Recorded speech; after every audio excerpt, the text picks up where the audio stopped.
Matthew, and the way that he collects his parables from Jesus, sets up this parable with two short stories about forgiveness.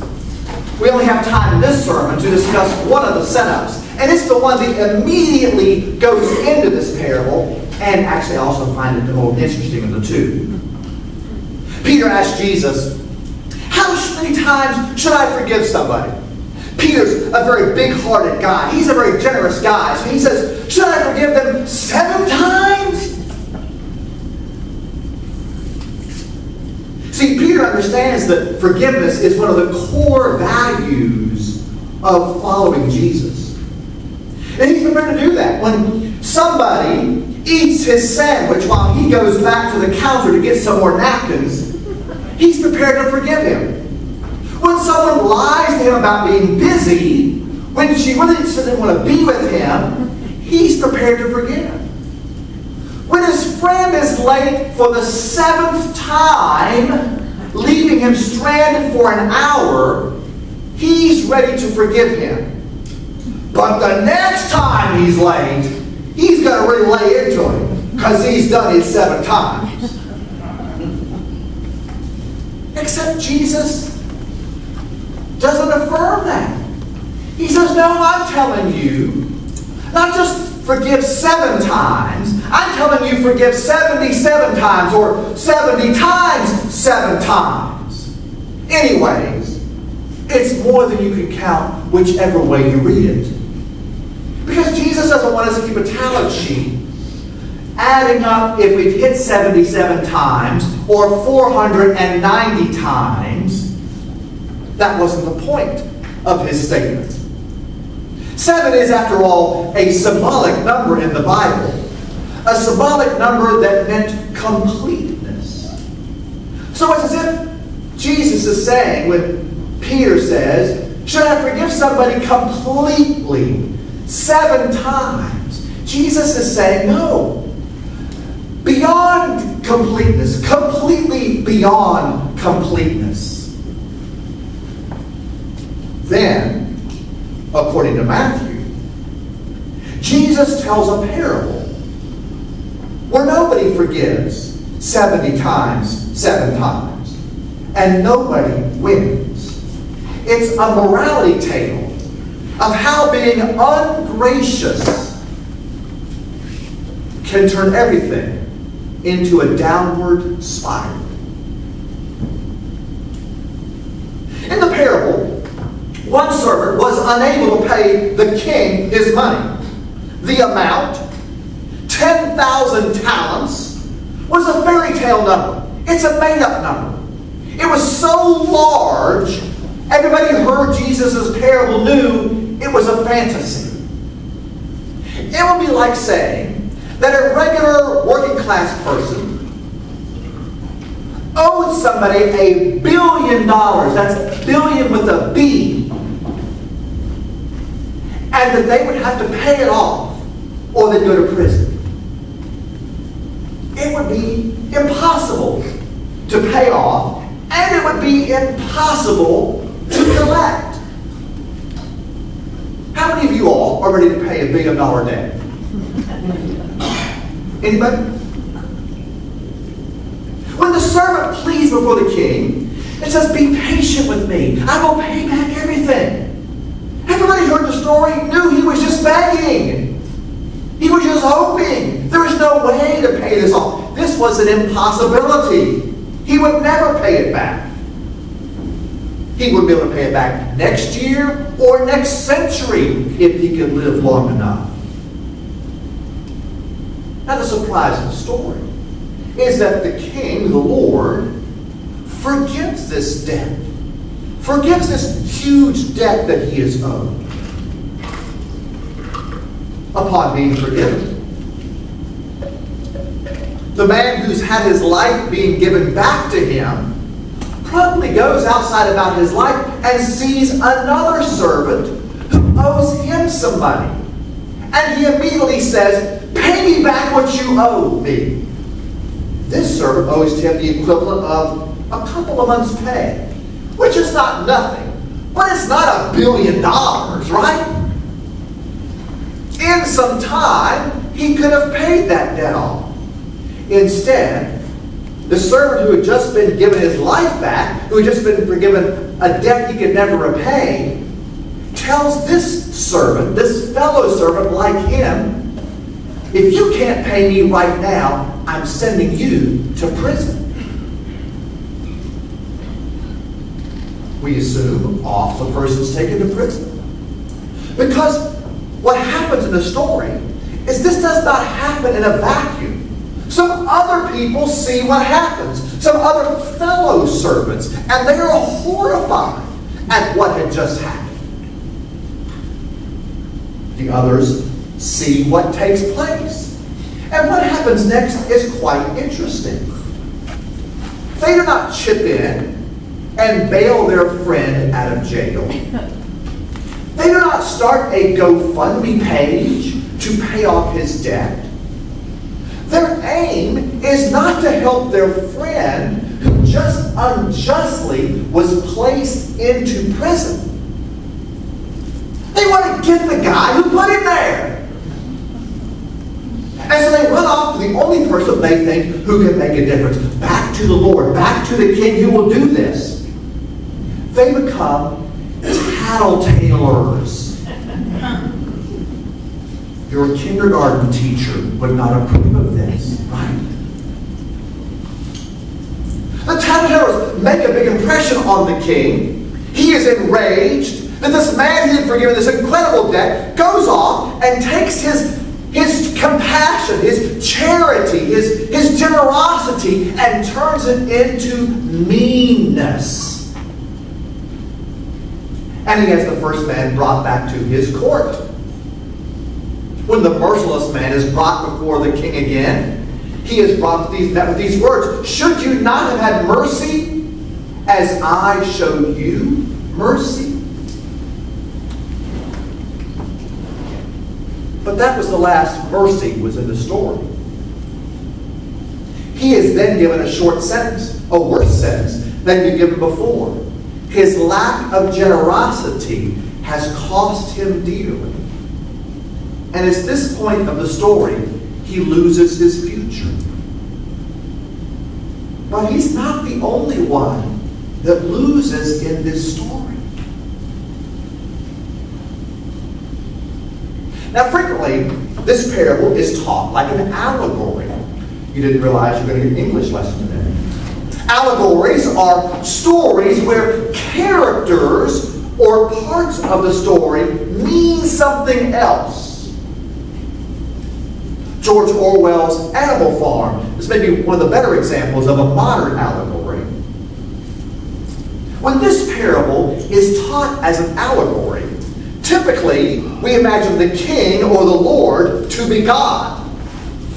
God is the one the servant comes to. God is the one that forgives. And if an evangelical preacher is the one teaching this lesson, the servant who owes the king money is you and me, right? We owe this king, we owe God a debt we cannot pay. All the sins of our life. And, thankfully, the king forgives us, the servant, our debt we cannot pay through Jesus' death on the cross. And then we are told, now that we've accepted God's grace, to go out and to forgive others as we've been forgiven. Has anybody ever heard a preacher preach this parable this way? Or hear a Sunday school teacher teach a lesson this way? Put your hand up if you've heard it. I've heard it that way. I'm putting my hand up. Yeah, that is fairly typical over the past 50 years in Baptist churches around this country. The moral of the allegory is that once God forgives sinners of their sin, they must forgive those who sin against them, lest they lose their gift of grace from God. All of this reinforces evangelical theology and encourages us to forgive others, which is not a bad thing. It's good to forgive other people, right? The problem is, this parable is not an allegory. It's a parable. The point of parables was written in different ways. The point of a parable is to get to a single moment, a single ending, a moral of the story at the end that's supposed to tell you what the teacher wants to say. It's kind of the gotcha moment. It's kind of the aha moment. So, if we receive this parable as a parable, what is Jesus trying to teach us? Let's go back to the story. Now remember that the way Matthew places this story in his gospel, he sets up the parable with that little saying that Peter said, Jesus, if I forgive for somebody 7 times, is that enough? Can I just zap them the 8th time? To which Jesus says, no. 70 times 7. Or more than you can count. So that's the setup for this parable. And then in this parable, nobody forgives even twice in the story, right? I mean, the king, the Lord, forgives once, and it's a big forgiveness. But it's still only one time. And when the man is brought back to the king, a second time, he is enraged and punishes this man viciously, saying he's going to torture him for the rest of his life. The king's mercy only goes so far. What starts off as a wonderful story, a story of God's grace, a story of mercy, a story of forgiveness, ends in meanness. The servant, having been greatly forgiven, learns nothing. His heart is untouched. He returns evil for good, cruelty for kindness, hatefulness for compassion. His lack of generosity sets off a cascade of events in which nobody wins. The unforgiving servant ends up being tortured for the rest of his life. Not only is he worse off, but the man he sent to prison is still in prison. Yes, everybody self-righteously got the bad guy, but they left the poor good guy in prison. He's no better off than he was, and worse off than he was at the beginning of the story. And the tattletales kind of have their reputations ruined, right? They're kindergarten teachers looking down. Can't believe you didn't teach them better than that. But everybody knows these are folks just looking out to get other people, not to help people who need it. And the king, the Lord, of course he never gets his money back. It's all gone. But now, rather than be a generous benefactor, possibly his true character is revealed as a vicious, merciless man who becomes enraged when his offering of generosity is not returned. It's like this monarch in this story goes from being kindly old Queen Elizabeth to becoming ruthless Vladimir Putin. In the end, everybody loses. Jesus' morality tale tells us that ungraciousness spreads like wildfire and destroys everything it touches. It's a danger to families, to marriages, to churches, to businesses, to school communities. It's dangerous for communities and nations. For much of the past decade, I have wondered if we've been living inside of Jesus' parable. As we continue to escalate the ungraciousness in our media, the way we treat each other, the way we drive on the roads, when we talk to kind clerks behind the counter or waitresses just trying to get through the day. And yet we snipe and we yell at them because our hamburger had a little bit of red meat in it. Right? We're seeing this, right? All around us. We want to blame the politicians or blame the media, but it's in all of us. This ungratefulness, ungenerosity, it is spreading like wildfire. We, like the tattletales of the story, we like them because they get the bad guy, and we're all about getting the bad guys. But we're not doing anything about the good guys. We're not doing anything to build up our community. We are tearing apart the fabric of our society that our children and grandchildren are going to have to live in. I won't be around for that future, but they will be.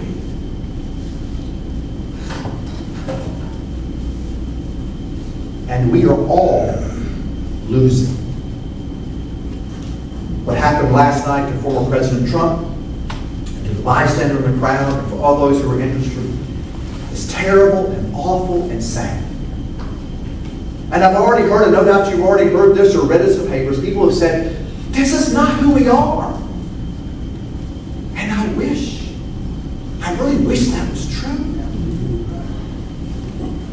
But until we realize this is who we are, and we have to change it.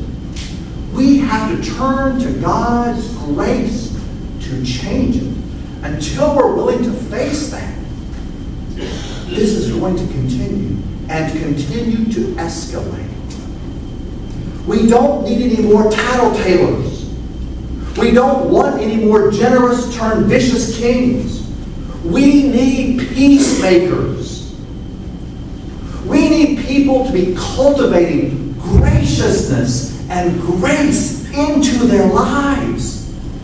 We need the Christian church to be the church again.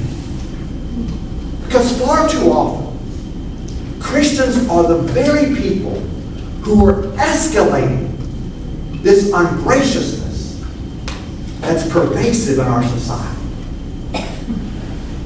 George Barna's research firm has been a reliable polling service for evangelical churches and organizations for the past 30 years. And I've watched their work closely as my career has followed what they've been doing. He's provided for me insights to evangelical Christianity that otherwise I don't think I would have.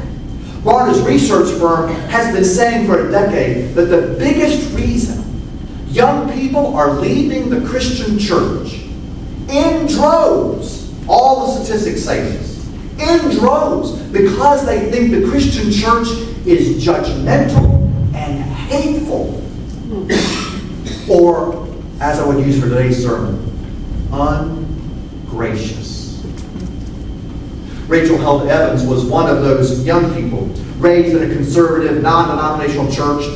She was enthusiastic about her faith and zealous for reaching people for Christ in her teenage years and in her college years, until she began listening to her peers. She started a blog in 2007 when she was 26, and it took off. She heard really in droves for the first time what people outside the church think of Christians and the church, and how insiders in the church were damaged by the church and left and said they would never come back. Rachel wrote 5 books before her tragic death in 2019 at age 38 from an allergic reaction to an infection. She left a young husband and 2 young children. She wrote 5 books before she died. My favorite was Searching for Sunday, in which it tells her faith journey of being deeply involved in her church in Tennessee growing up, but which didn't appreciate her questions. And when she began questioning things, it only got her in more trouble with the church. She finally left that church, and then finally the Big C Christian church altogether. But she had become a famous blogger, and maybe was the most famous non-church attending Christian in the country 15 years ago. And so people said, well, here's about my church. Here's about my church. It's not like what you've experienced. And before long, she had all sorts of ideas of churches that were gracious and breathed God's grace into their communities. One church that she mentioned in her book, Searching for Sundays, was a church in Colorado that was, quote, dedicated to helping hurting and hungry people find faith, hope, and dignity alongside each other. And in their church covenant, they said, we are old, young, rich, poor, conservative, liberal, single, married, gay, straight, evangelicals, progressives, overeducated, undereducated, certain, doubting, hurting, thriving. Everyone is safe here, but no one is comfortable.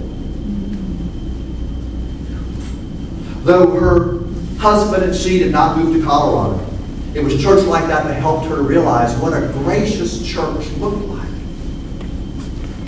So thankfully her story ended with her rejoining the church.